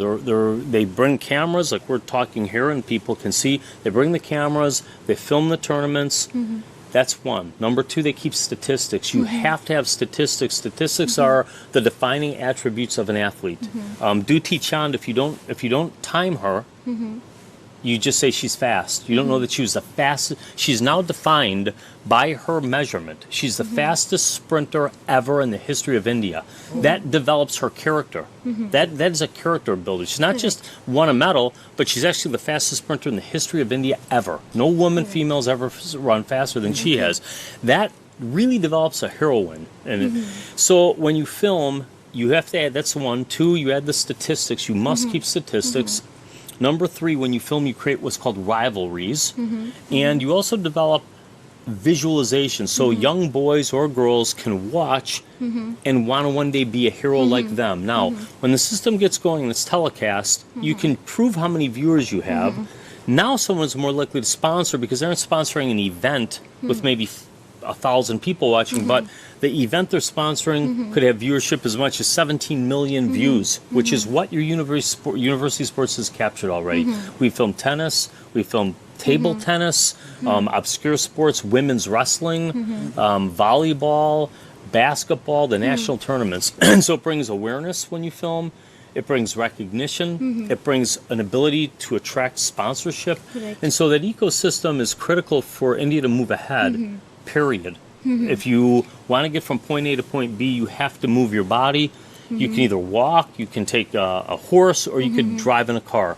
And the system where I come from is a car. It gets from point A to point B very quickly. It develops a lot of jobs and a lot of scholarships. So for all reasons, national pride of medals, job creation, scholarship for students to get into college, because the colleges, when you film, as an example, we filmed the national tournament at Satyabama University in Chennai.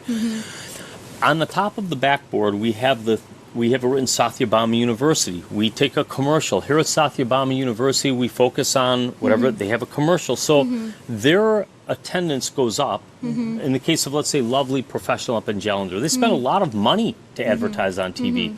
So if they host an event now, they're more likely to do it because they're getting national recognition and they can insert a commercial. And so the commercial aspect of sports is a money maker for the government, and it shouldn't take money from the government and be a money taker. Your system right now looks to the government for money, but if you can organize it, orchestrate it, and commercialize it, it's actually a big money maker. And that's not in theory, that's practicality. So I don't mean to go on and on, but we've had a lot of success. It's been fun, and I'm happy, and you know. So basically, as Richard was saying, Dr. Soni, that it is about making people, taking the university sports to the general public and giving recognition to the better playing, to the players who are playing university sports and are playing good, so that they get sponsors, so that no athlete has to run without a shoe, so that we generate money as a whole and not ask money from the government. So that is the whole idea of it. And filming, as you said, is a big part of it, and is a very important and critical part of it. And today Swarnim Gujarat Sports University has signed a memorandum of understanding with EUSAI. So what do you have to say about it? And we also have a GIST portal. Like we have one-stop destination where all the statistics, you were stressing on statistics, we are having all the data on the sports person, coaches and the achievers on this one-stop platform. So how do you, please comment on it.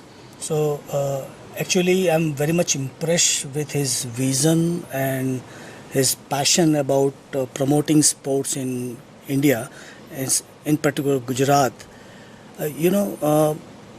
Every time government cannot spend money on sport, sports should take a sustainable step by bringing industry to the sporting field.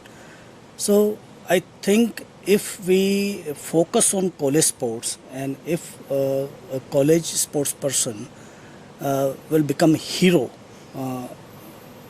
in the filming by telling his story of success, story of failure, and making him more motivated to bring to stop dropout and to bring more people into sport, and people will come to understand that there is huge scope and opportunity in sports business, huge scope and opportunity in corporate sector to get a job.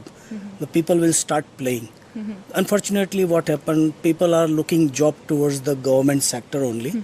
There are huge scope in private sector, in film industry, in Sporting journalism yes. sectors, in sports engineering, in sports science. So I want to explore opportunity for the students, for the athlete, those who are connecting with our university, so they can come to know that there are many scope of getting more jobs and more entrepreneurship in the area of like adventure sports, like sports nutrition, sports psychology. And I think when we sign MOU with them, the biggest crux, what I understand from them, they are just here to promote sports and take this kind of sports to the common people. Only cricket and few sports are very common for common people. Yes. And they are happy to watch that. But the college sports is completely ignored. If we see, and he's also shared his experience of Banaras Hindu University about his basketball tournament and its organization, he's right. Now we are growing with very great passion, but still need lots of improvement. And if this kind of company come into the existence and work with us, I'm sure that in future our all sportsmen gets due recognition in the society, and they will feel proud. Even their parents will feel proud. Right. That's a. Exactly. If I could jump on, True. if I could jump on to something he said. Sports up until now, I'm asking you to open your mind a little bit, and anyone who's watching to open their mind, and recognize that sports is one of the biggest businesses in the world. And India has 500 million people who are going to be looking for a job. They're young, 25 and younger. And the sports industry in my country employs 1 in 5 people, 1 in 20 people in the workforce. 5% of our entire workforce is employed in the sports business industry. Oh. That's not anything to not take seriously. So while oftentimes I'm considered a sportsman or a sports promoter, or there seems to be this kind of cheerleader behind, go get him, Richie, you're a sporty person. It's a lot more serious than that. And the politicians and the business people who run the country should really pay attention to what happens in America. It's bigger than the aviation industry. It's bigger than our Hollywood industry, which you have Bollywood. It's a massive industry. Now, the components are here to do two things: to have gold medal and medal winners. The components are here, but yet year after year it doesn't happen. And the components are also here to achieve that industry opening up, to employ millions of people. But the system isn't there, the system. And it's a very simple system and process. The main word is you must commercialize sports. And the examples are Pro Kabaddi, the IPL, which many people in India don't know this. But the IPL, the man who started the IPL, the commercialization, learned and studied in the United States of America. He directly replicated that system of domestic play and the commercialization of domestic play. So I'm really hopeful that somebody out there who's watching this can say, you know what, that's very intelligent. Let's focus on that. So we're very grateful to be here in Gujarat. It's my absolute favorite. It's one of my very favorite states. Let's not offend anybody. It's one of my very favorite states, and I'm very, very grateful to have met met the people here that I have, because everybody's been very kind to us. I am turning my back to Sunny here. I want to make sure we get Sunny to add Yes, in, because and, without Sunny, we might not have made it. He's navigated for me. It has been a really long time we get in Sunny into the talk, and I just had one question in my mind, that when we broadcast such programs to the common people, like how do we address the issue of proximity? Like, say if a tournament between like all India inter-university tournament, how do we generate interest in people towards a university level game? Here we are talking about taking the global to the national. So, taking the local to the national. So, how do we generate that interest? So, the thing is that the fan base has always been there, and the opportunity has always been there.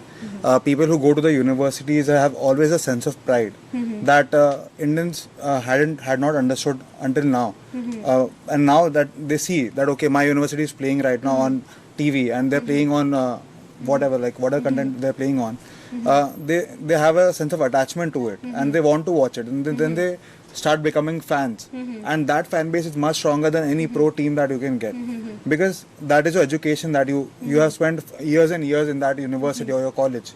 So yeah, I got your point. See, even if I am not a sports player, but if I belong to Gujarat University, I would like to see the Gujarat University team winning. Yeah. So yes, and I you always follow get your it. point. You'll be a yeah. follower of it for your lifetime. Okay, but then these kind of games are yet to be covered on our sports channels. I mean, as of now, It we has don't been have. covered. It has been covered Okay. various multiple times, and live and also prime time. By us. Okay, No, by us. Before us, Yeah. yes. Before us, nobody. it wasn't There was existing. only that's not true. 2010, post 2010. That's correct. Yeah. And it's really, actually, to give credit to NDTV. NDTV was the first body ever to cover university sports that I'm aware of. They filmed the collegiate cricket tournament, which Jain University either won or came in second place. I just am familiar with that a little bit.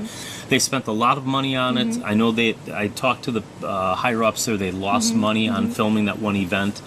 And at the beginning, it's not a money maker at the very beginning. It takes 5-10 years of really working out the kinks. It's a long-term strategy, a long-term investment, but the rewards are significant. You're talking about, again, Sonny brought up the fan base. The fan base at the college level in our country, the college level sports are worth a lot more than the pro sports. As an example, you could compare like our NCAA to the IPL. As an So example. the NCAA, only the Just the university basketball. basketball tournament Okay. is at least 70 times more 70 times more more valuable than IPL. IPL. Okay. And as of now, these are available on over YouTube or any other Yeah, social Yes, media it is. forum? Yes, It Plus, is we have around 17 million viewers right now who are watching our content, That's great. That's and it's actually growing by every content that we film. We add up at least 2 million with each sport that we are covering. Yes. So, Okay, I want to share my personal experience. I was in first year of my BA, studying in MTB Arts College, Surat. I received 1 gold, 2 gold, 1 silver, 1 bronze medal at national level in All India International Tournament. Nobody knows me.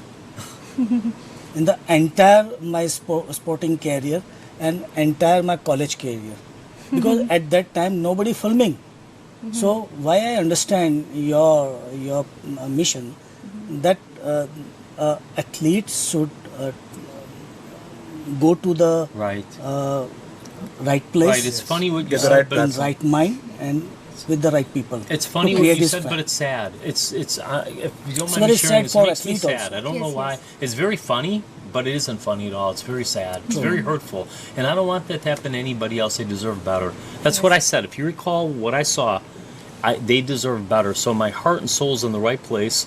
It takes a lot of American investment dollars, but it's a very good thing at the end of the day. And thank the Lord that I have somebody like you to help me to build it and see the merit and not be afraid and join on and also spread the word for us. And thank you very much. Yes, yes. Appreciate your time, No, and it's, Sonny.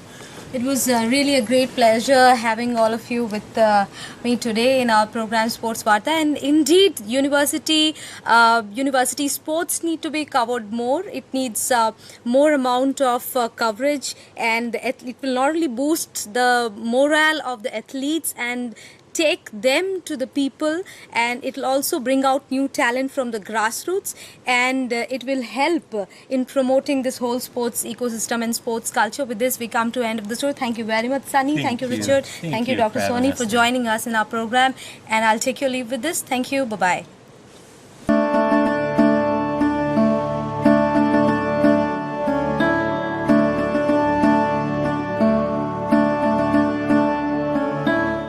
પ્રતિભા ધરાવતા ખેલાડીઓના ઉત્કર્ષ અને કારકિર્દી ઘડતર માટે કટિબદ્ધ રાજ્ય સરકારની વધુ એક કાર્યરત સંસ્થા છે સ્વર્ણિમ ગુજરાત સ્પોર્ટ્સ યુનિવર્સિટી ગાંધીનગર. આ university international association of physical education and sports યુનિવર્સિટીની મેમ્બરશિપ મેળવનારી ભારતની પ્રથમ યુનિવર્સિટી છે. આ યુનિવર્સિટીએ Kazakh academy for sports and tourism તથા Lesgaft national state university for physical education, sports and health, Saint Petersburg, Russia સાથે પ્રવૈધક સહયોગ કરી રમત વિજ્ઞાનમાં સંશોધન અને તાલીમ ક્ષેત્રે આંતરરાષ્ટ્રીય સહયોગ મેળવવા પદાર્પણ કરેલ છે. કોઈપણ રમતમાં કારકિર્દી ઘડતર અને નોંધનીય સફળતા મેળવવા માટે કુદરતી પ્રતિભા જેટલા જ મહત્વના છે તાલીમ અને માર્ગદર્શન. ગુજરાતના બાલ અને યુવાધનના સદનસીબે વર્ષ 2011માં સ્થપાયેલ સ્વર્ણિમ ગુજરાત સ્પોર્ટ્સ યુનિવર્સિટીનો સુનિશ્ચિત ઉદ્દેશ શારીરિક શિક્ષણ અને રમતગમત ક્ષેત્રે વિશ્વ સ્તરના કેળવણીકારો, પ્રશિક્ષકો અને તકનીકી અધિકારીઓ તૈયાર કરવાનો છે. શારીરિક શિક્ષણના ડિગ્રી અને ડિપ્લોમા અભ્યાસક્રમો ચલાવતી સ્પોર્ટ્સ યુનિવર્સિટી સાથે ગુજરાતના વિવિધ શહેરોની 8 કોલેજો જોડાયેલી છે. સ્વર્ણિમ ગુજરાત સ્પોર્ટ્સ યુનિવર્સિટીમાં 6 મહત્વપૂર્ણ વિભાગો કાર્યરત છે. Department of physical education, department of sports science, department of sports management and tourism, department of adventure sports and youth affairs, તેમજ department of advance training and coaching, department of sports journalism and mass media technology.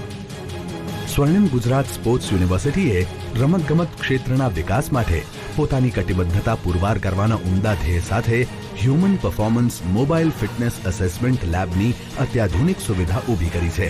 આ mobile lab ખેલાડીઓ જ્યાં તાલીમ લેતા હોય તે સ્થળે જઈને તેમની મનોશારીરિક તથા ગત્યાવિક ક્ષમતાઓની ચકાસણીનું મહત્વપૂર્ણ કાર્ય કરે છે.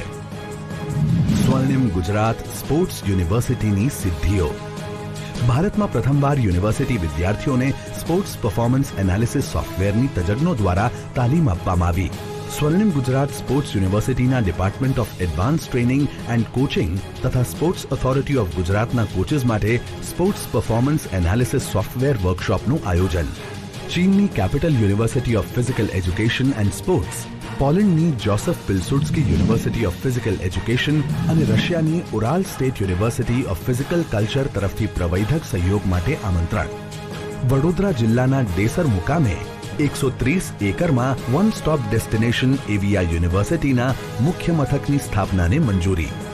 ગુજરાત સરકારની શક્તિદૂત યોજના માટે પસંદ થયેલા ખેલાડીઓના my diet and my exercise test કાર્યક્રમ અંતર્ગત ડીએનએ ટેસ્ટ દ્વારા દરેક ખેલાડીની જેનેટિક પ્રોફાઇલ તૈયાર કરવાની ઉત્કૃષ્ટ કામગીરી.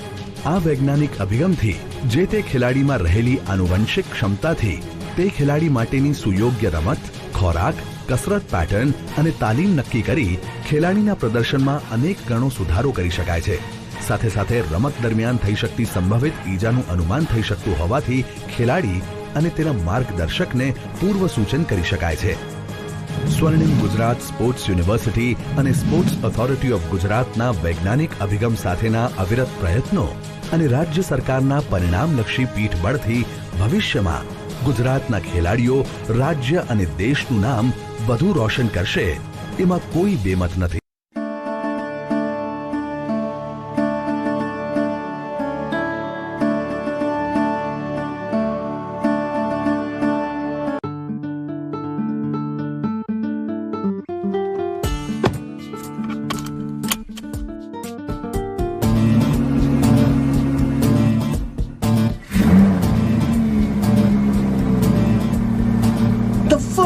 Indian female driver to compete in one of the highest classes of Formula Racing, Mira Erda.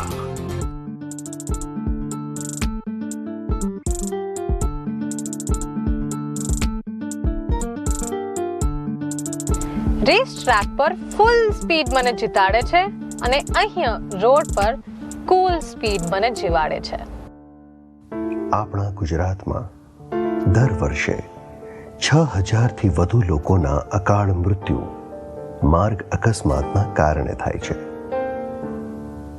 આ 6000 અકાળ મૃત્યુમાંથી મહત્તમ કિસ્સાઓમાં ઓવર સ્પીડિંગ કારણભૂત હોય છે. હું જાણું છું કે કોઈ પણ જાહેર માર્ગ એ રેસિંગ ટ્રેક નથી અને તેથી જ જાહેર માર્ગ પર હંમેશા ગતિ મર્યાદામાં રહીને અને ટ્રાફિક રૂલ્સનું પાલન કરીને જ હું વાહન ચલાવું છું. તમને જો રેસિંગનો શોખ હોય તો આવો મારા સાથે ટ્રેક પર, પણ જાહેર માર્ગ પર હંમેશા safe driving. Gujarat road safety authority દ્વારા જનહિતમાં પ્રકાશિત.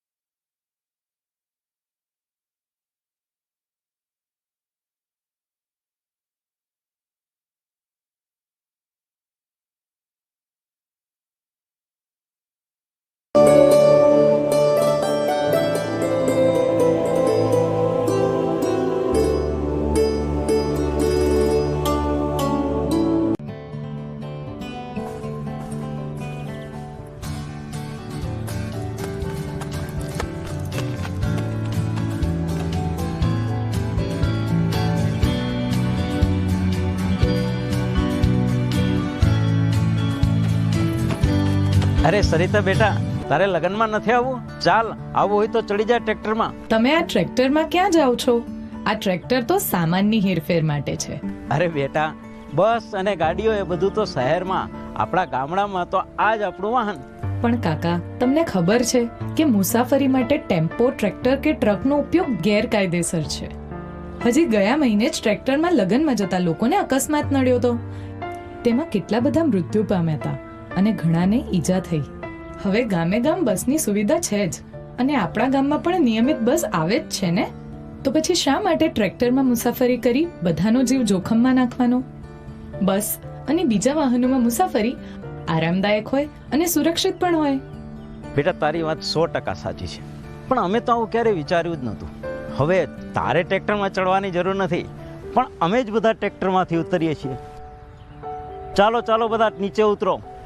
હવે આપણે સૌ 8 વાગ્યાની બસમાં સૌ સાથે મળીને જઈશું. યાદ રાખો, ટ્રેક્ટર, ટેમ્પો, ટ્રક કે આ પ્રકારના અન્ય માલવાહક વાહનનો ઉપયોગ ક્યારેય મુસાફરી માટે ન કરશો.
વંદે ગુજરાત.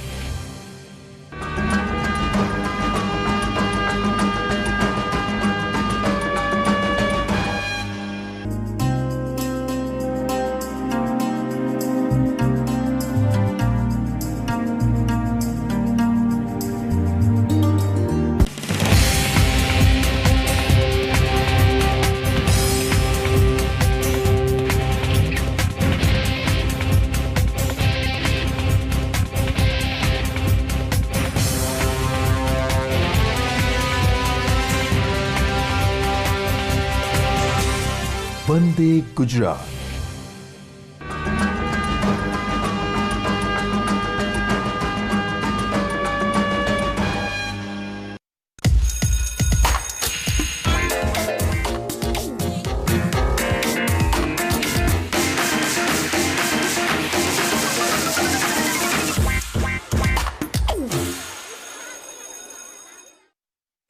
નમસ્કાર મિત્રો, આજે આપણે સંસ્કૃતિનો અર્થ અને સ્વરૂપ એ વિશે ચર્ચા કરીશું.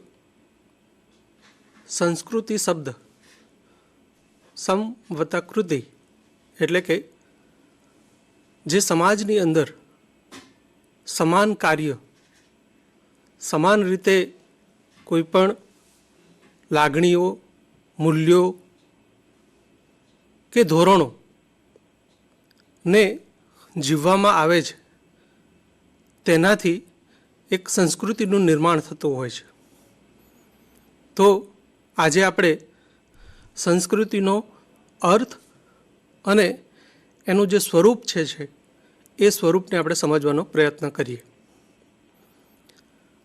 જો આપણે એની ડેફિનેશન જોઈએ તો સંસ્કૃતિનો અર્થ થાય છે કે સામાજિક જૂથ કે જે વર્તનોની ભાત ઊભી કરે છે, કે જેમાં તેના મૂલ્યો, જેમાં તેના વલણો, રીતિ રિવાજો અને વર્તનોની ભાત જે છે એ પ્રદર્શિત થાય છે, તેને આપણે સંસ્કૃતિ કહી શકીએ. For example,